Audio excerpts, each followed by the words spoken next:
Good evening, lovely spirits. It's the wise servant here, Mr. Solace. Peace and wisdom. Now, I just finished my little peace ritual that I like to do when I come in from all the chaotic energies that's pushed out in this life. So it's good to come home and do a nice little spiritual cleansing and adjust your emotional state. It's a very important thing. I like to come home and take a moment to just adjust my energies, bring myself down to a nice low vibration. I know we tend to think high vibrations is good, but high vibrations are disturbing to others. They're good for you, but not others. You want to vibrate low. This is good for self and others. It's not how high you vibrate, but vibrate. You get carried away in vibrating. This is where people begin to get disturbed. So it's a very deep thing, but today I want to do this very deep video explaining a thing to you guys that I'm not sure if y'all realize. Now, I'm not sure how many people out there know what constellations are, but constellations are a cluster of stars. Now, in our universe, all stars, suns, when I say stars, I'm referring to suns. All stars are a part of a constellation. We have many constellations, and every star in our universe is a part of a constellation, meaning a cluster or a nation of stars, so to say. Now, the interesting thing is this. Our sun is not a part of any constellation. Our sun is the only star that just wanders in these lower heavens. When I say heavens, I mean the skies. You have many different levels of the sky. Our sun is not a part of any constellation like the others. It just wanders in the lower parts of the sky, which is our sky. And it's a deep thing I want y'all to grasp. Our sun is the story that we've always heard of, about Lucifer. And it's a very deep thing I want y'all to grasp. It's a very sad thing, because people truly don't grasp. They hear these stories about Lucifer and they think it's symbology or metaphorical for a deeper meaning. They don't realize that it's literal. It's a literal thing. Lucifer is our star. And it's the only star that wanders in space, which is the never-ending void, the dark pit. It's the only star that wanders alone, not a part of any constellation like the others. And it's a deep thing I want y'all to grasp. That story in the Bible is discussing the heavenly war. And many ancient texts discuss this heavenly war between the Draco constellation and the Orion constellation. Now, the Draco constellation was above the celestial equator. This is in the south. This is in the heights of heaven. So this is the highest parts of heaven, above the celestial equator. Not our equator, the cosmic equator. Now, when the Draco constellation and the Orion constellation had their wars, meaning when this cluster of stars had a war with this cluster of stars up in the heights of heaven, the Draco constellation was cast down to where it is today in heaven, which is in the northern hemisphere, right below the celestial equator. So it was pushed down. Like I said, there's different levels of sky. It was pushed down to a lower level in the sky, the Draco constellation. Now, our star was a part of that constellation, and our star was knocked out of that constellation and knocked down even lower than the Draco constellation, down to our heavens or our sky. So it's a deep thing. If you notice, when you look up at the night sky, all the stars are far away. You don't see any other sun in our view. The rest of the stars do not look like our sun look.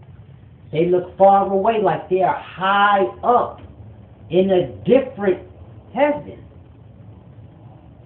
And it's what I want y'all to grasp. When our sun rises into our sky, it blocks out what's above it. When it goes down at night, you get to see how high up stars are supposed to be and why ours isn't. Now, when you look up at the night sky, all those stars are part of constellations, and ours is down here. And the bottoms of heaven are the sky alone, as a wandering star. You can look this up. It's a scientific fact. Our star is the only star that's not a part of the constellation. A constellation. And if you know the story of Lucifer, and how there was a war in heaven and Michael fought the great dragon, which would be the Draco constellation, then you have to grasp. One of the stars in the Draco constellation, which was Lucifer, the brightest of the Draco constellation, was cast out. And the Draco constellation was cast out also, but not far down as Lucifer. Lucifer was knocked out of the whole constellation. The rest of the constellation, or cluster of stars, was just lowered. So now if you see the Draco constellation, it's below the celestial equator. When this event happened, it was above. So it's a deep thing I want you guys to grasp. Now when you get into the Bible and it deals with texts discussing Lucifer, I want to read some because I want you guys to see this. This is a very interesting thing. Now in Isaiah 14:12, it says, "How art thou fallen from heaven, O Lucifer, son of the morning? How art thou cut down to the ground, which did weaken the nations?" Now, what ground is it talking about when it says, "How art thou cut down to the ground"? It's not talking about our ground, but it's talking about the celestial ground, or the firmament that's above us. Firmament is a ground. So I know when we read the Bible and it says God made the firmament above, we think the sky, but it's talking about a macro ground, a solid, firm place, a ground. So it's saying our star is basically on that level of life, on that ground, which we see as the sky, but it's the firmament. So when it says the ground, how art thou cut down to the ground, it is speaking about our level of the sky and that firmament. When it says, how art thou cut down to the ground, which did weaken the nations, well, what is a nation? A certain group of people. Now, what is a constellation? A certain group of stars. And when Lucifer was cast out of his constellation, he weakened the nation of that constellation, meaning there was somebody out of that constellation missing, thrown out. So it weakened that nation, that constellation, causing the Draco constellation to fall down below the celestial equator. So it's a deep thing. These stories we read, we refer them to other things because we don't understand the reality that we see every day right before our eyes.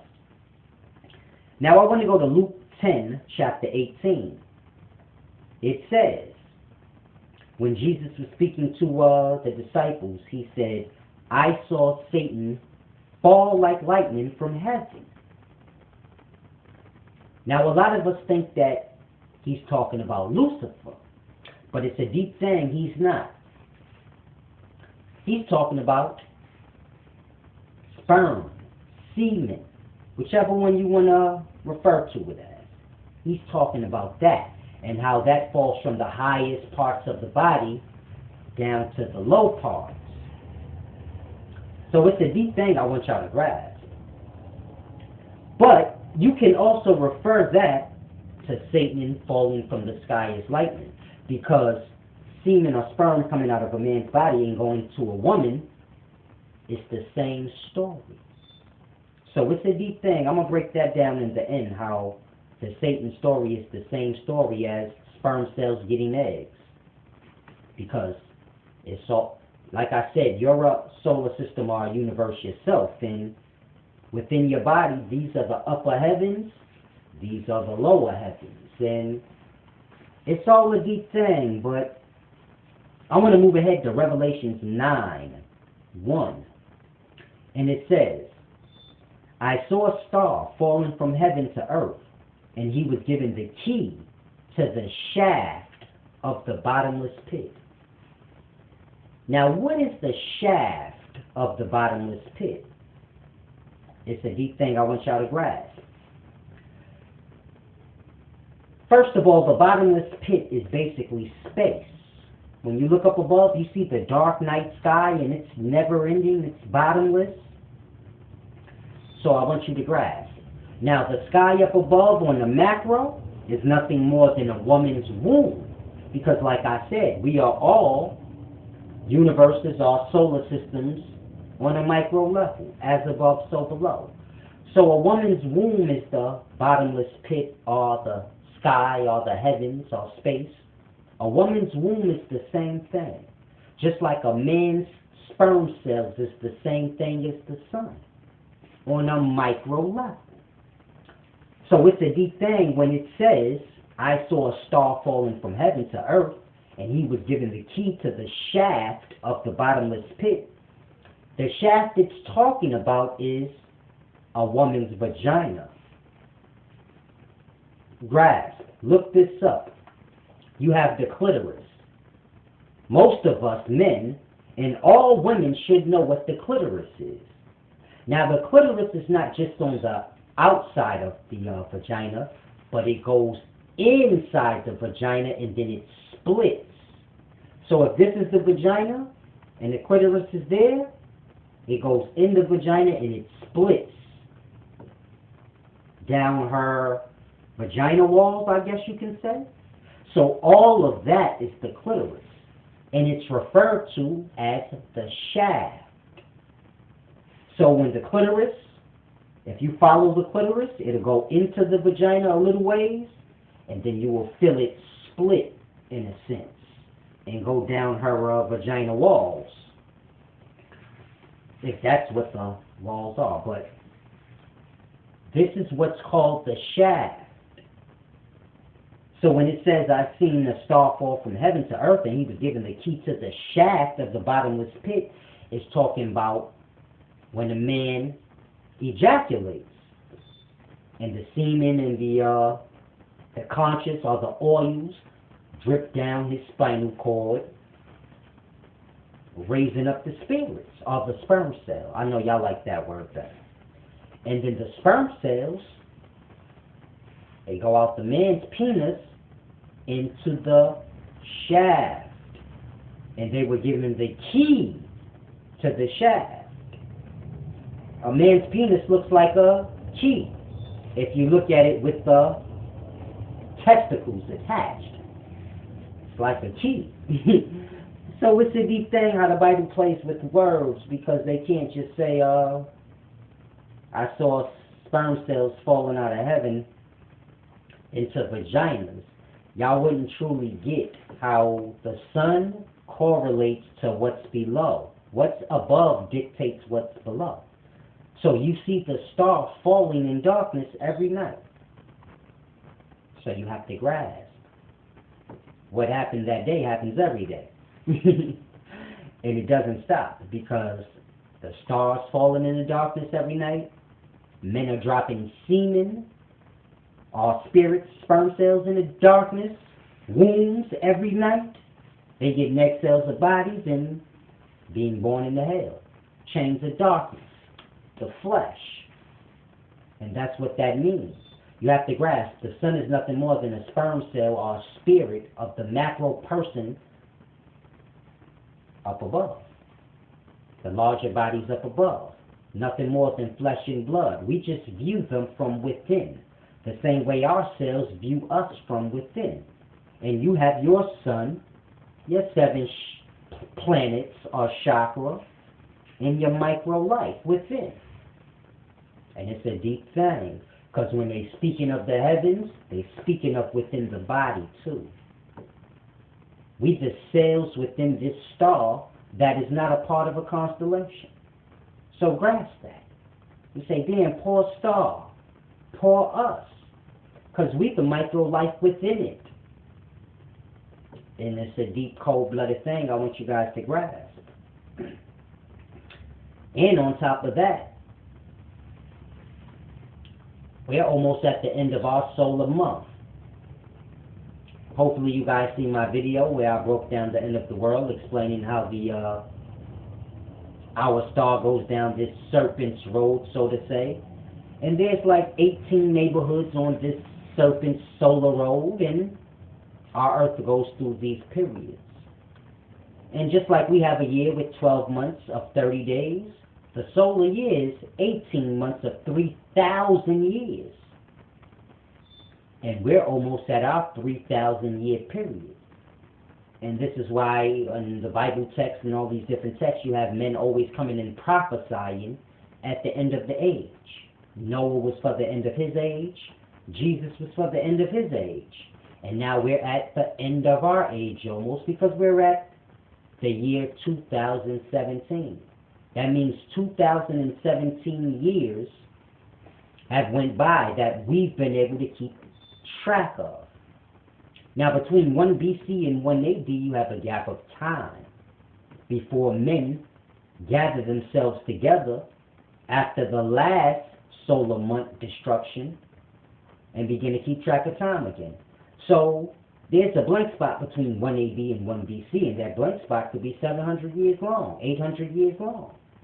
And that's what our time truly would be, 2,800, 2,900, which would put us right at our end time.